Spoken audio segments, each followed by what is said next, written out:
For those of you that have been keeping score at home, the major theme that has united many of the events that we've had this fall has been revolutions. And we've had events that have discussed from various angles the Arab Spring and the political changes happening in the Middle East. We've taken a historical perspective to look at the Bolshevik Revolution that happened 100 years ago. We've looked at significant, if not revolutionary, changes in the EU with Brexit and in North America with the potential future of NAFTA. And the one thing that all of these events have had in common is they focus on revolutions in their political sense, in the sense of changing political structures. But obviously revolutions can take place in many other arenas as well, and so I was really delighted that we were able to include Valerie Hudson in our series to discuss a really important aspect of revolutions, and that's in the social realm. Valerie Hudson taught at BYU before moving to Texas A&M University, where she is Professor and George H.W. Chair in the Department of International Affairs, as well as the Director of the Program on Women, Peace, and Security. She's the co-founder of the WomanStats Project, which hosts the largest compilation of information on the status of women in the world. She's the co-author of Bare Branches, Sex and World Peace, and the Hillary Doctrine. And her research has been funded by the National Science Foundation, the Carnegie Corporation, and the U.S. Department of Defense. The title of her address today is The Global Revolution in Male-Female Relations, or the Clash of Gender Civilizations. So please join me in welcoming Valerie Hudson.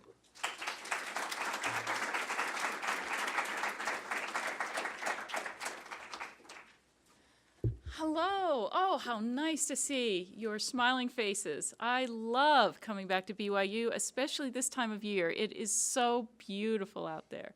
I also love having a prayer before my talk because, you know, that doesn't happen at Texas A&M. And I just love being back here in the Kennedy Center. The Kennedy Center is a special place. I hope you feel it. A place where people from all over campus meet and talk about what's important and what's happening in the world today. I'm really thrilled to be here to tell you about our Minerva research. And when I say our, I mean our, because this is not simply my effort, but is the effort also of a couple of other co-principal investigators who are located right here at BYU. And that's Professor Donnelly Bowen from the Political Science Department and Professor Perpetua Lynn Nielsen from the Statistics Department. And so I'm going to be talking about our research today. The first political order, sorry to contradict you there, Kirk, sex, governance, and security. So let's get started. All right, well, first of all, I got to tell you, I'm going to hold a recruiting session, but it's not here, it's across the hall in 257 at 3 p.m. I want to tell you that the Bush School of Government and Public Service, where I teach now, is a fabulous institution.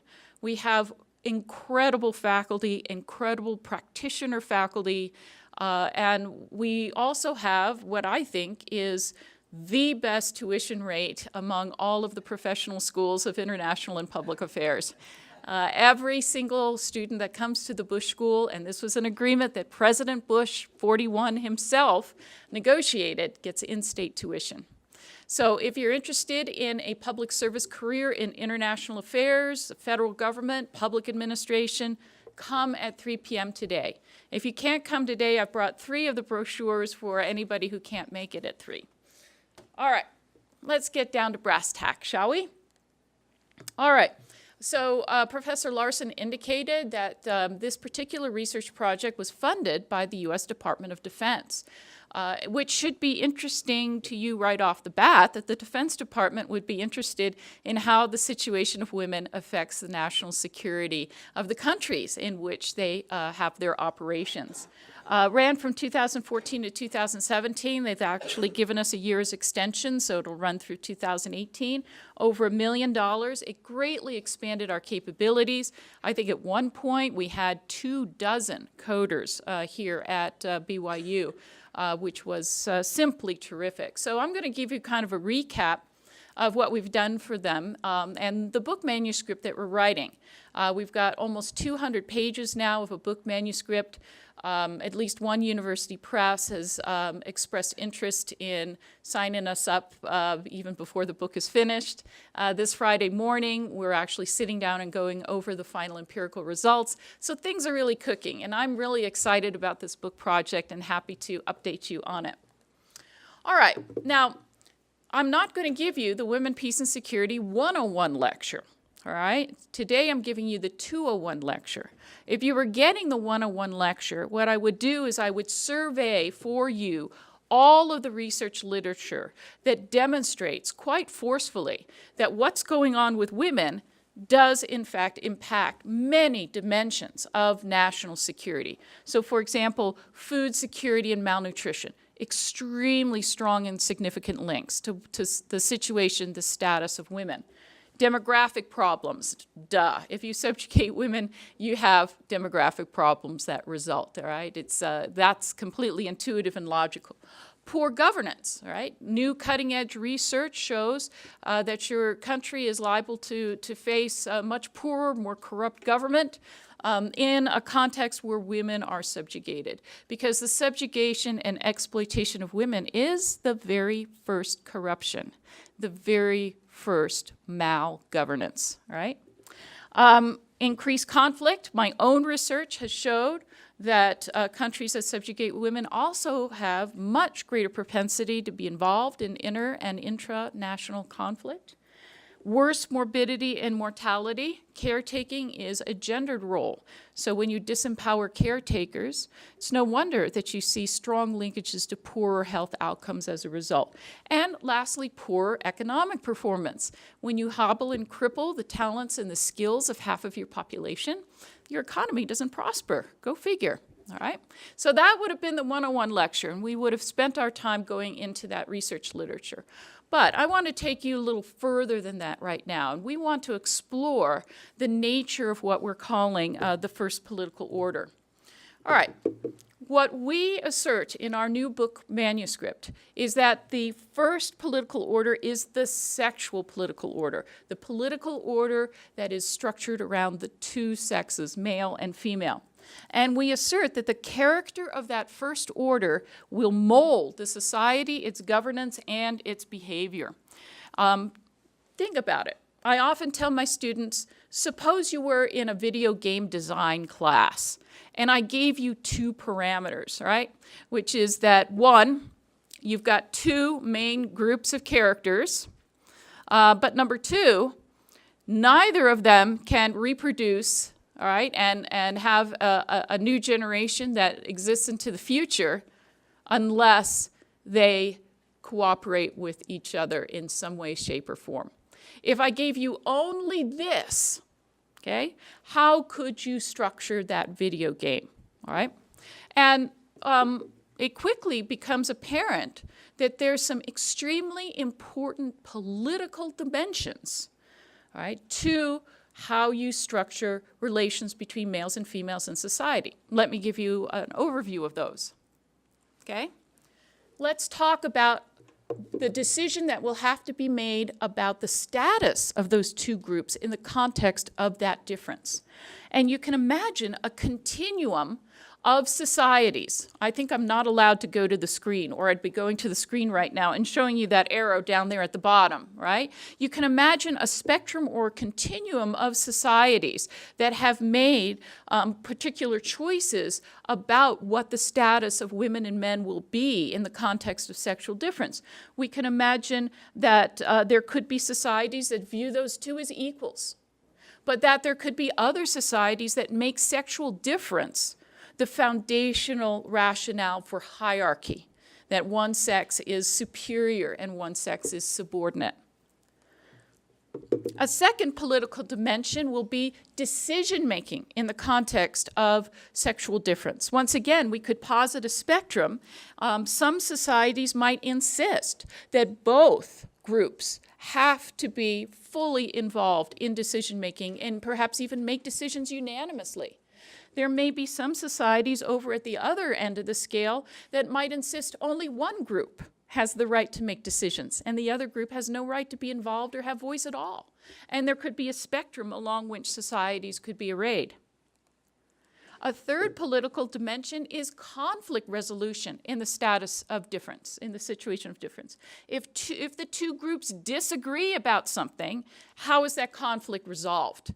And you can imagine, again, that there might be some societies that indicate there has to be nonviolent resolution and both groups have to come to an agreement. But there might be other societies in which violent coercion takes place, where the superordinate group is able to actually impose its decisions on the other group. And then lastly, a fourth political dimension of this first political order is resource distribution in the context of difference. Okay? With regard to resources necessary for survival and persistence, such as food, land, weapons, children, wealth, will one group control these, or will both groups equally control these? And again, you can imagine a spectrum of societies, one that suggests those resources must be shared cooperatively, and other societies which suggest that resources must be controlled by the superordinate group, right? In this case, we're talking about men. And what's fascinating to me then is that this sexual order has real political dimensions and therefore provides a foundation, right, for the treatment of all other differences within the society, whether those differences be ethnic, religious, national, or whatever. So consider, whether we're talking about the macro level, whether we're talking about the micro level, if you hold those unequal, those left-hand side structures in your society, right? All those ones on the left there, you're going to get an observable pattern of behavior. At the macro level, studies have shown that women's situation is significantly linked, as I said before, to the propensity to be involved in inter- and intranational conflict, the propensity to use violence first in such conflicts, and the propensity to break treaty obligations and flout international norms. If we went to bring it down to the micro level and talk about what could possibly be the micro foundations of that, consider that survey research has shown that individuals that hold those left-hand side beliefs, those gender unequal beliefs, are also significantly more hostile to other nations and to minority groups within their own nation. All right? It's almost as if that first political order sets the stage for all other political phenomena within the society. All right. Now, one of our major contributions, we believe, is to explain why this might be so. We posit that there are two primary ways of ensuring the physical security of a group, right?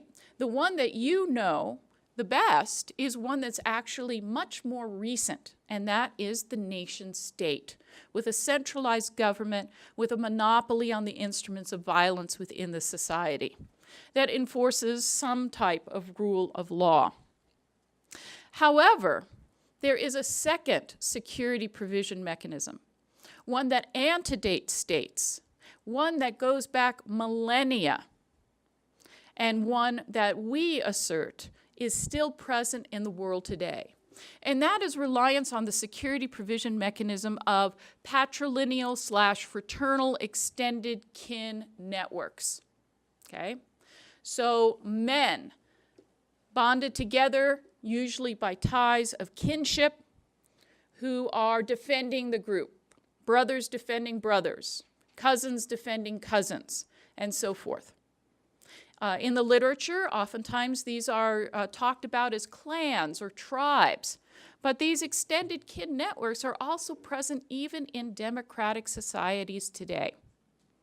Now, we assert that where states are weak or weakening, or are simply so evil and venal that no physical security is provided by the state, that this security provision mechanism of patrilineality fraternity will resurge. And as it resurges, you will once again see the subjugation of women. And that's because you cannot have that extended male kin network unless you subjugate and subordinate the interests of women to the kin group. However, this kind of security provision mechanism relying on male kin, right, aggravates insecurity and instability. It produces high levels of corruption, government ineffectiveness, asset stripping, extremism, and the constant threat of annihilative clan violence. Okay? So the security provision mechanism that you choose will have immense effects on the destiny and the fate of your nation state. Now, okay, how do you see a society's dependence on this ancient security provision mechanism? As I mentioned before, the easiest way is to look at the situation of women, because you cannot create a male-bonded kin group unless you subjugate the interests of women. So I'm going to put up a diagram here, and we're going to take a look. We are calling this the patrilineal syndrome, okay? Because we view it as an interlocking set of several subcomponents that reinforce each other in permitting that male-bonded kin group to be supreme. Violent coercion of females by males, linked to male control of most important resources within the society.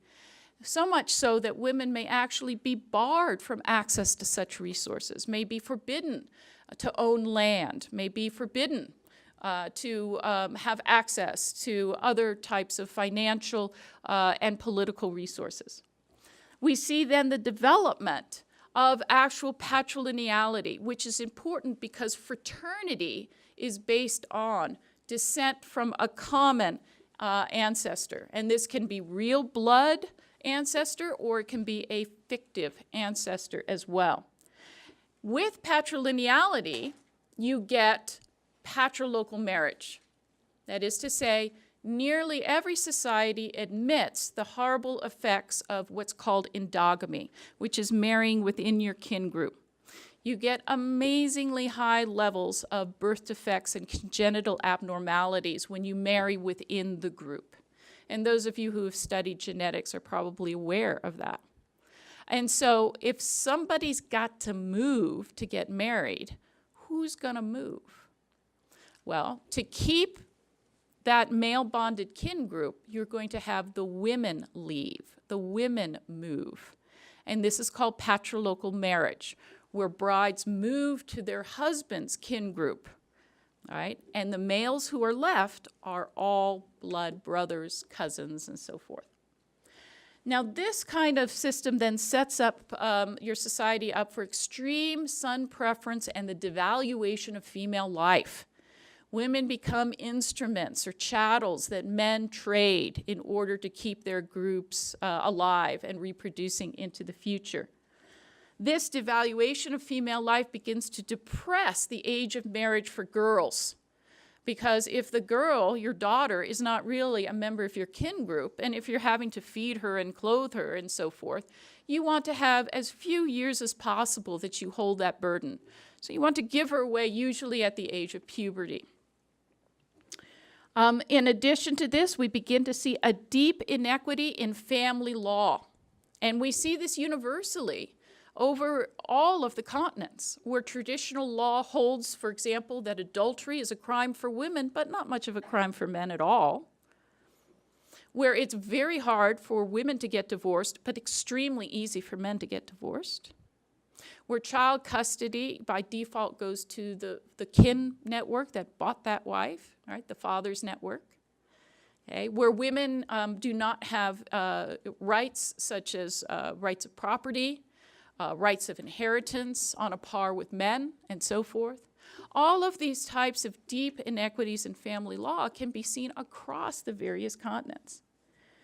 Then we see kind of two different versions of how you can play out the exchange of women in marriage.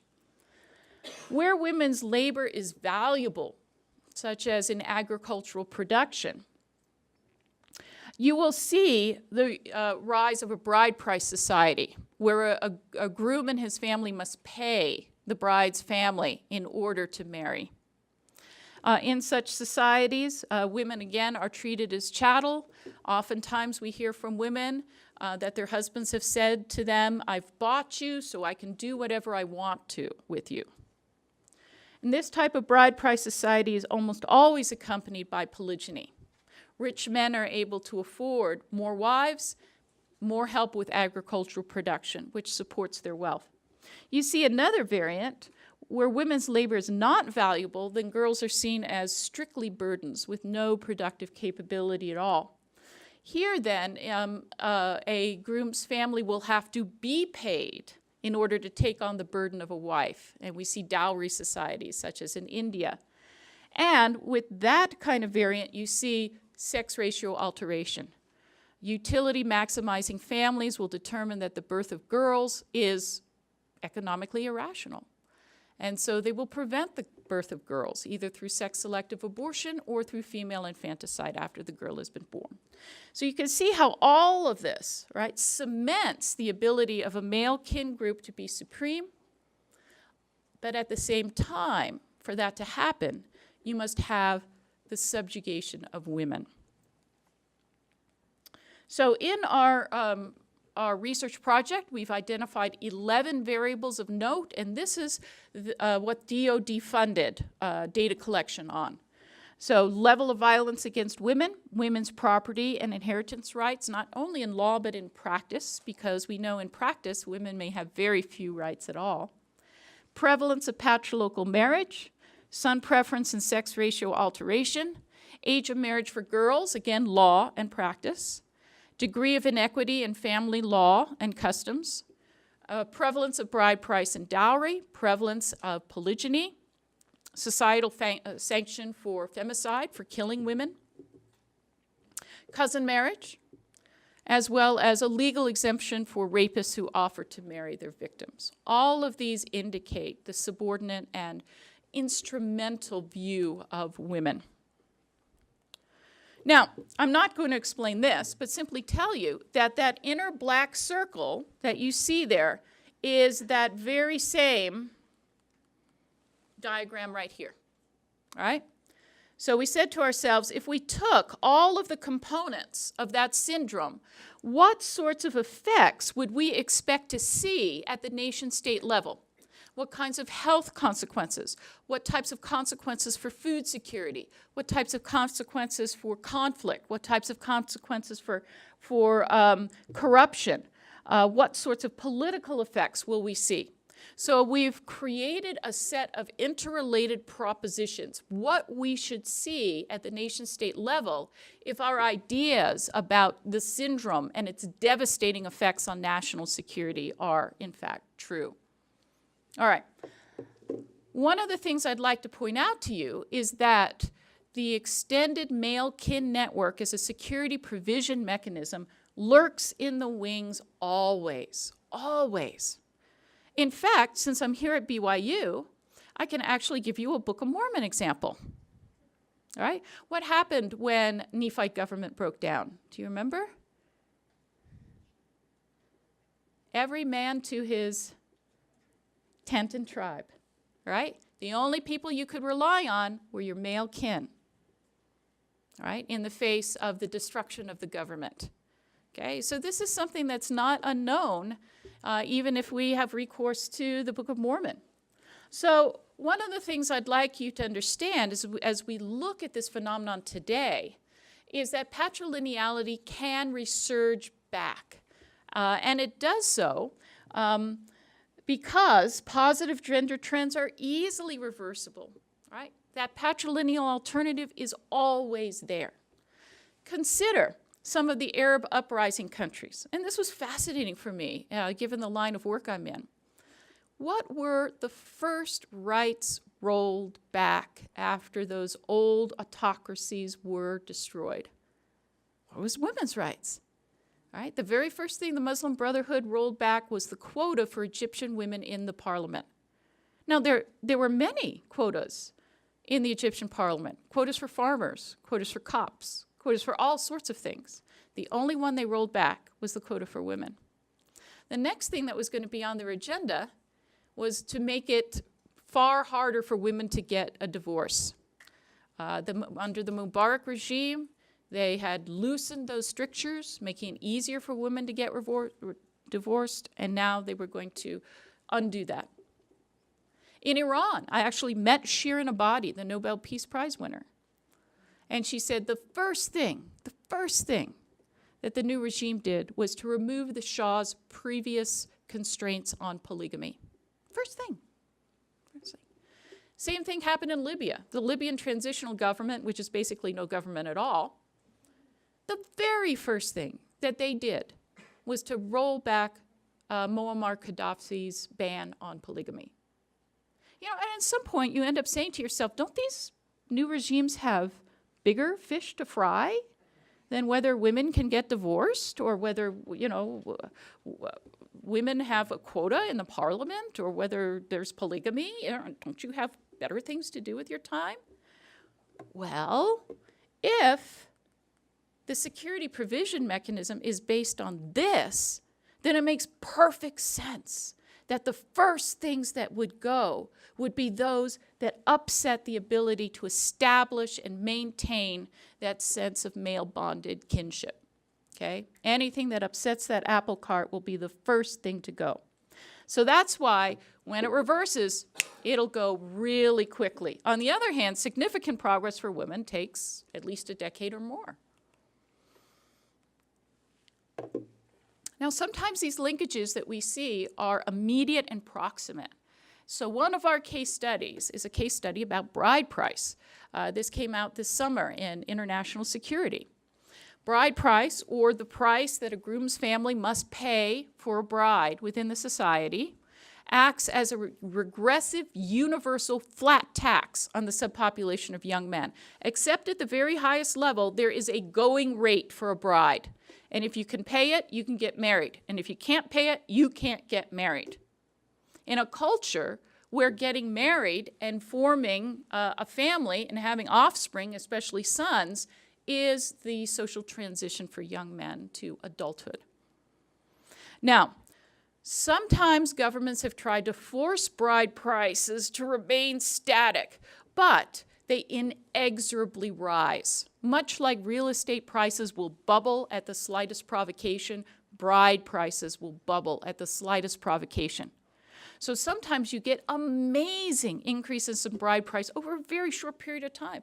In South Sudan, we saw a 1,200% increase in bride price over the 5 years since the independence of South Sudan. Absolutely amazing. Well, what you can imagine, right, is that surging bride price is also linked to increased polygyny, right? As more men are priced out of the market, rich men can afford to buy themselves more and more wives, which increases the scarcity of marriageable women within the society. And so what we find is that disadvantaged young men end up out of the marriage market pool entirely, deeply aggrieved, unable to transition to full adulthood. As a result, rebel groups and terrorist groups see that they have a wonderful recruiting opportunity. These disaffected young men can be attracted to their groups, in part, if you promise them that you will be able to get them married. Lest you think that this is, you know, some sort of arcane practice, understand that these countries here are countries that involve significant bride price or dowry to affect marriage. Right? My co-author calculated that 75% of the world's population lives in these countries. So this is not a trivial or esoteric problem at all, but a very important problem. There we go. An example, Boko Haram. Huge jump in bride price in northern Nigeria in the early 2000s. And Boko Haram used it as a recruiting strategy. Okay, wives were abducted. What the media did not tell you, but which was plain from survivors' accounts, is that Boko Haram would leave a token bride price on the floor of the hut where they kidnapped the girl in order to legitimize the marriage. As one survivor said, in this crisis, these men can take a wife at no extra charge. Usually it's very expensive to take a wife, very hard to get married, but not now. Okay? So how Boko Haram arose as a very important rebel group / terrorist group within northern Nigeria, the explanation is not complete unless we look at the practice of bride price. We look at a form of subjugation of women which made the nation state vulnerable to this. We have other examples that we give in our article. South Sudan is another terrific case. Pakistan as well is a case where this has taken place. Some governments, such as Saudi Arabia, have tried to keep bride prices capped, and Saudi Arabia also has these types of issues that they struggle with. Now, what was fascinating when I ran a little, naive empirical analysis is I took just a dichotomous variable, bride price, no bride price. And then I took the Global Peace Index and I simply cut it into quartiles, right? Most peaceful, and then the fourth quartile was least peaceful. It simply ran a naive crosstab. No society with bride price fell into the most peaceful quartile. No society without bride price fell into the least peaceful quartile. That's stunning. If you ever see a crosstab that has the two endpoints 0, you know that you've got a significant relationship. And this is significant at the 0.001 level and lower. Now, sometimes the linkages in this argument are longer term and structural. So, for example, the increasing masculinization of the world's population. We're fond of saying that women hold up half the sky, women are half the population. They actually aren't anymore. The male-female sex ratio is now 101.4 men per 100 women. It should be 98 men per 100 women because women live longer than men on average. In 1990, when we first looked at this, there were 5, count them 5, nations that had abnormal sex ratios. Now there are at least 19, and we add to that list every year. Among them are Albania, Armenia, Azerbaijan. This is not the Far East, is it? China, Egypt, Fiji, Georgia, India, Kosovo, Kuwait, Lebanon, Montenegro, the Philippines, South Sudan, Sudan, Taiwan, Macedonia, Vanuatu, and Vietnam. Vietnam now boasts a worse birth sex ratio than China, believe it or not. It's also true that largely masculine migrant flows are also causing spot alterations in normal sex ratios. So, for example, Sweden, the year 2015, opened its doors to migrants fleeing the chaos in the Middle East and prided itself on opening the door. It also had a rule that anyone who was younger than 18 could never be deported. And it had no regulations that required a medical test to ascertain age. So what do you think happened? Well, Sweden was flooded by young men claiming to be younger than 18. So much so that when we analyzed the population data, we found that among 16 and 17-year-old, that age cohort in Sweden, its sex ratio is now worse than that of China. In China, the sex ratio for that age group is only 117 men per 100 women. I say only, but that's obscene. In Sweden, it's 123 men per 100 women. All right, so Sweden itself, which we consider to be a bastion of gender equality, now has a worse sex ratio among its young adults than any other nation in the world. Go figure. So ramifications of this, what we found in our own research is when you get increasingly masculine sex ratios, crime rates, political protest rates significantly increase. You get that same marriage market obstruction. So when women are scarce, bride prices surge. Crimes against women, chattel markets for women, trafficking in women, forced prostitution increases dramatically. In fact, one of the most interesting studies that has yet to be conducted is the giant sucking sound that is now China, sucking in young women from all the surrounding nations. So Vietnam not only has the worst birth sex ratio, arguably, it is also hemorrhaging young adult women who are being sold across the border to China to be brides. In fact, the largest export from North Korea is not meth or counterfeit money. It's actually young women who are sold across the border to be brides. What we find then is increasing mobility restriction for women, right? As crime rates against them increase, their ability to participate freely in the events of their society is constrained. I've actually had emails from Swedish women who say, I can no longer walk at night. I live in Sweden. I used to be able to walk at night all the time, and I can't walk anymore. Spread of STDs and HIV increases dramatically. And perhaps there's even an altered calculus of deterrence, right? If you have so many quote-unquote surplus young men in your society, you know, maybe a war of attrition does not look as bad as when you do not have such a quote-unquote surplus, all right? All of these things are implications for national security. Is a trend becoming visible, right? Is this ancient security provision mechanism coming back? It certainly seems to be, to me, to be. I believe it's resurging in post-Arab uprising nations. I see it resurging in Central Asia and the Caucasus, particularly. We see things as re-legalization of formerly illegal practices such as polygamy. So in Kyrgyzstan, they're thinking of re-legalizing polygamy, which was, of course, completely illegal during its time as a Soviet satellite state. We see renewed religious sanction of crimes such as rape and child marriage, right? These things are, I think, warning symbols that this ancient mechanism is returning. What's not changing, what serves as a reservoir, making it easy for these things to come back, I think are two things. Number one, the egregiously high levels of violence against women worldwide.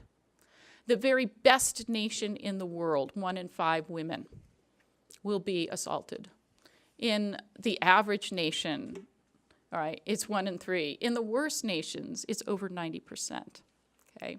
So the kind of discussion we're having about Harvey Weinstein, I think, is actually very pertinent. We have a reservoir of violence against women in times of war, in times of peace, in rich countries, in poor countries. The second reservoir, I think, is the fact that still, in many areas of the world, we still have inequitable family and personal status laws that favor males over females. Property rights, rights in marriage, women as legal minors still. These things allow that syndrome to come back swiftly. The questions we're addressing today in our own research are, are our hypotheses corroborated? We're doing empirical analysis. Where is it resurging and why? How can there be so much progress for women, like a huge decrease in global maternal mortality rates, right? Near parity in primary school enrollment for girls and boys, increasing numbers of women in national legislatures. So how can we have that progress for women and yet such regress at the very same time with 19 nations or more with abnormal sex ratios? And then we ask the policy questions. What elements of this syndrome are most susceptible to being undermined? What policy initiatives might be most effective? And then the intelligence question. What elements of this syndrome should be tracked over time if you're interested in predicting instability and insecurity nationwide, worldwide? All right, we have over 13,000 new data points. We conducted some field work in Sierra Leone.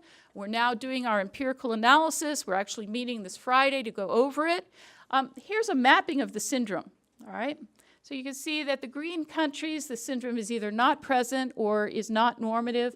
But then once you get to yellow, orange, and red, you have significant presence of those 11 variables in our syndrome. And so if you've been forced to read Samuel Huntington's work on the clash of civilizations, he was wrong.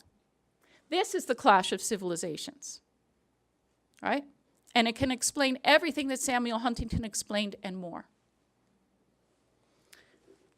All right, so just a taste of our empirical results as we conclude here. We've already found that the syndrome is strongly associated with measures of demographic insecurity, whether you look at fertility rates, youth bulge, dependency ratios, demographic pressure, low mean age at first childbearing, that's fairly intuitive. The second cluster we examine looks at measures of economic insecurity, and what we found, which may be not quite as intuitive, is that the situation of women is strongly associated with measures of economic decline, lack of prosperity, lack of growth, all right, which was one of our core hypotheses. So we're very happy to see that happen. High levels of food security in syndrome countries. We're going to look at these several clusters here: rentierism, quality of governance, health, conflict, environment, education, social progress, and state stability. So this will be an empirical magnum opus, a true comprehensive view of what these linkages are. So in order to conclude then, I would suggest that women's insecurity undermines state security. I think Hillary Clinton actually said it best in 2012 when she said, "The subjugation of women is a threat to the common security of our world and the national security of our country." Now, sometimes I'm told, "Professor Hudson, you don't understand." Right? Women are the canary in the coal mine. All right? By this, they mean that there's larger problems. Right? There's toxic fumes such as lack of democratization, resource poverty, and so forth. But what I have found is that, no, the character of male-female relations in the society, that's the coal mine. The canaries that squawk and keel over dead from the toxic fumes are things like poverty, malnutrition, ill health, explosive violence, extremism. So the Baha'i have, I think, a very wonderful analogy here. They say the world of humanity is possessed of two wings, male and female.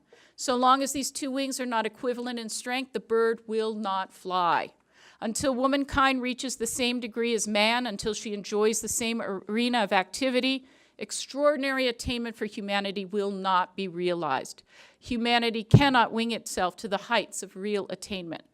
Now, when the two wings become equivalent in strength, enjoying the same prerogatives, the flight of mankind will be exceedingly lofty and extraordinary. Amen to that. So, let me just suggest, in wrapping up, that I believe that BYU is going to be undertaking a new global women's issues program, sponsored here by the Kennedy Center. If you believe that these issues are important, if you believe that these issues are pressing, if you believe, being here at BYU, that the doctrine of your church addresses some of these issues, consider becoming involved in that program. Thank you so much for your invitation.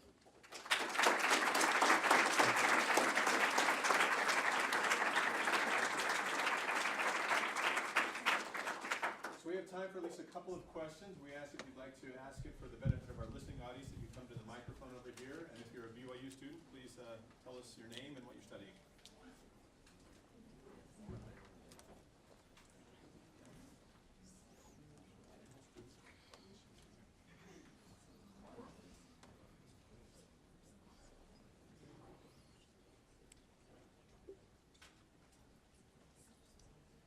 Emily Horrocks, I'm undecided on a major. If the sex ratio has affects the economic development of a country, why is China still rising in economic development even when it has a natural ratio? Oh, absolutely. Well, first of all, the sex ratio itself is not the only thing in that syndrome. But second of all, yes, China is yellow on our syndrome, which means there's still a lot of legacy of the syndrome, very patriarchal, bride price society. Now, it's true that currently China has risen tremendously, but if you talk to an economist, most economists are very worried about the economic future of China. Number one, its labor force is shrinking. And this is primarily due to the it's a 1.537 child policy that was implemented by the Chinese government in 1978. We also see rising trends of crime, violent crime, crimes against women, large spread of HIV and STDs. Many of the negative phenomenon that we talk about in our presentation are actually present and threaten the national security of China. Follow-up question. Sure. So would you expect the economic development to gradually decrease in? Yeah, I think any nation that chooses old people and men as their preferred citizens, all right, are going to have economic challenges. China is graying far earlier than any of the other comparable nations in its sort of socioeconomic strata. And this will create a heavy, heavy burden on China economically. And the selection for males over females is also going to, I think, imperil its economic outlook. Thank you. Thank you. Great question.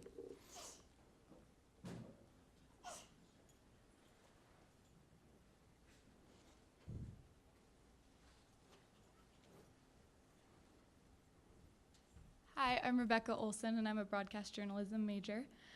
I was wondering what international policy you would suggest the U.S. undertake to decrease the struggle of women, and is that more important than our democracy promotion projects? That's a very interesting question. Of course, you can imagine from my point of view that I don't believe that democracy, when veneered over a very stunningly unequal and undemocratic first political order, can ever be sustainable. All right? The foundation for democracy in any society is equality and respect between men and women within the society. So yeah, I think we put the cart before the horse when we urge countries to institute ballot elections without paying attention to the fact that the foundational political order is anti-democratic. Absolutely. When you look at U.S. policy, there's things we can do and there's things we can't do, right? The fight of Egyptian women to regain their rights, the fight of Iranian women to regain their rights, is not something that we can directly do anything about. Are there instruments? Yes, there are. One is CEDAW. Both Iran and Egypt have signed the Convention on the Elimination of All Forms of Discrimination Against Women. Every 4 years, they have to report, and they're held to account for how women are treated. Now, there's no sanctions associated with that. Maybe there should be. All right? That's an interesting thing to consider. It's also true that here in the United States, we have a long way to go.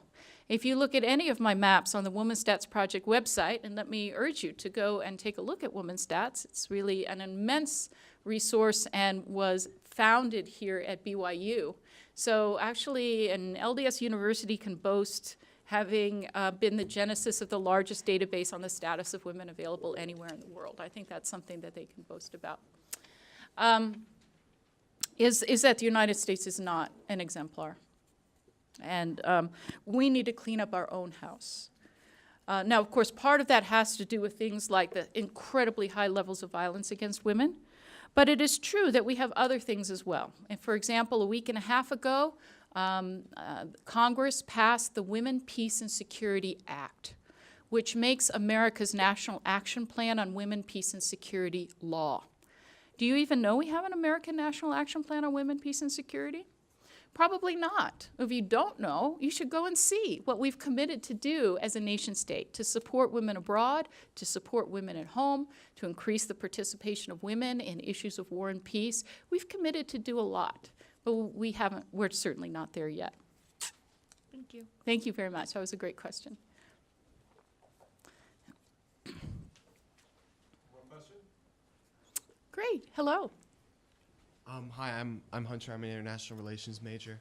So I was wondering, how important is security in helping the status of women? Because it seems to me that you were getting at, like, when these countries became less secure, even if it was, a transition away from an authoritarian leader, then the status of women.